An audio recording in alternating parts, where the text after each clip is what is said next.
Peels, and this day on 3D Printing News Unpeeled, we're going to be talking about 3D printing your own model Skoda, 3D printing volumetric glass, and also, well, just generally 3D printing a test for Ecstasy. So those are some very, very topics for you. So we're going to start with Skoda. So, this is a little bit of a thing. It's a cute thing. It's an adorable thing. It's essentially Skoda, which, if you're in North America or other markets, is a brand of the Volkswagen Group. Um, and they have put the data for two of their cars, the Octavia and the Enyaq, online, and one on 72 scale model and one on 24 scale model. One's a relatively quick, small little cute print. The other one's a 20 centimeter thing. It'll take you the better part of a day to print. Now, what I like about this is they partnered with Prusa for this.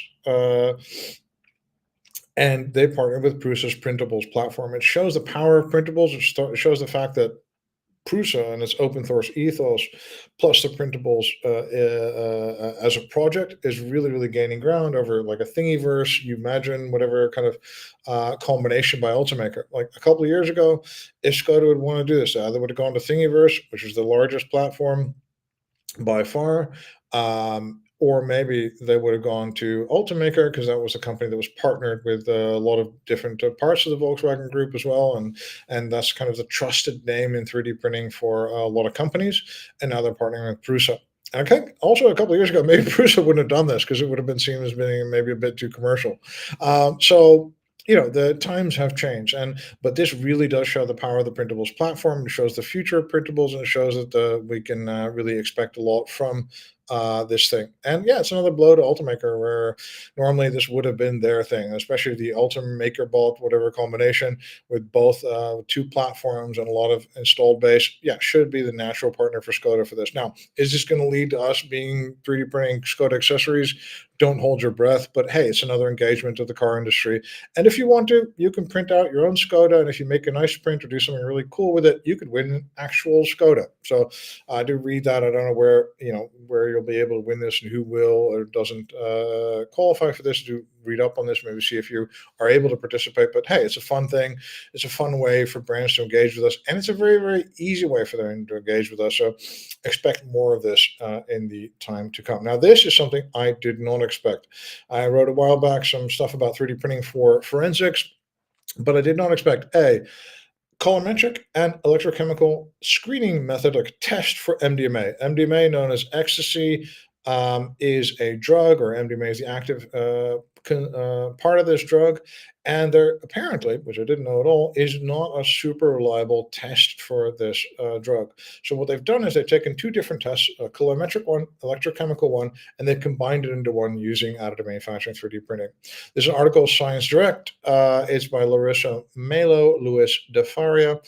And what they hope to do is to get a more reliable, more repeatable test that's easier for other people to follow and easier for other people to do, and that could be made at scale. And because it combines two different testing methods, it is much more reliable intrinsically than the other methods on available. Now, what they are doing that is really innovative, I think, is they're making a graphite PLA electrode in this dual cell kind of testing chamber. You can kind of see on the really unclear picture in front of you. And that will show both the color shift and the other positive result on the test. And so, yeah, the graphite PLA is not exactly a material a lot of people use. And that could be used in many more electrodes. And, this is the kind of thing we don't really talk about. Tests, a drug test. Well, maybe a drug test is something that will be able to, be used in the millions of components, and we'll be able to reprint it in millions of different kind of exemplars worldwide. That's an application I didn't think a lot of us would think about. We did think about 3D printing for forensics for a lot of application, but hey, a drug test is something we thought about for a lot of different type of tests and testing kind of things with the lab on a chip and stuff like that, microfluidics.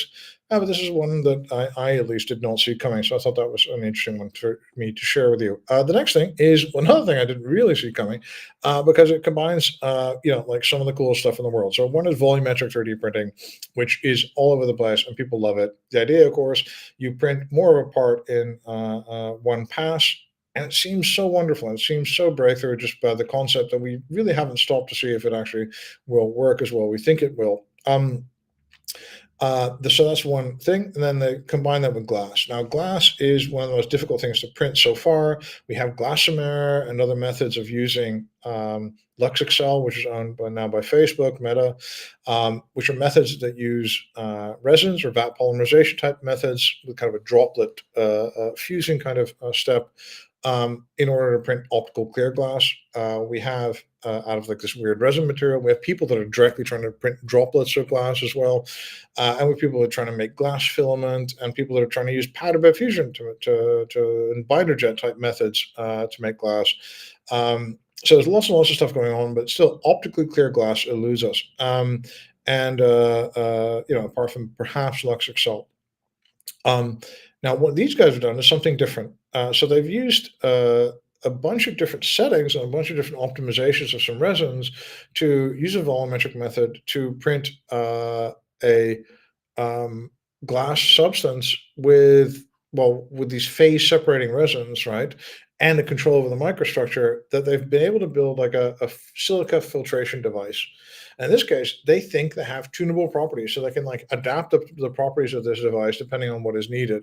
And what they also have is they're able to make that dense glass and porous glass in one device, so they could make a really complex, not maybe too amazing looking, definitely not optical clear for circuits and for all the electro optics stuff, but definitely maybe something that could be a really complex device made of different types of glass with different types of properties.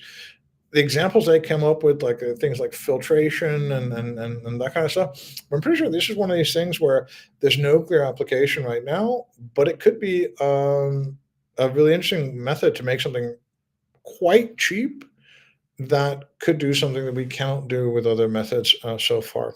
So that's what we have for you today. That, by the way, is work by Lorenzo Barbera of ETH Zurich, and that is a paper on that's available on ResearchGate. And it's multi-material volumetric printing of silica-based glasses. Anyway, so that's what I have for you today. My name is Joris Peels, and this was another 3D printing news Unpeeled. Have a great day.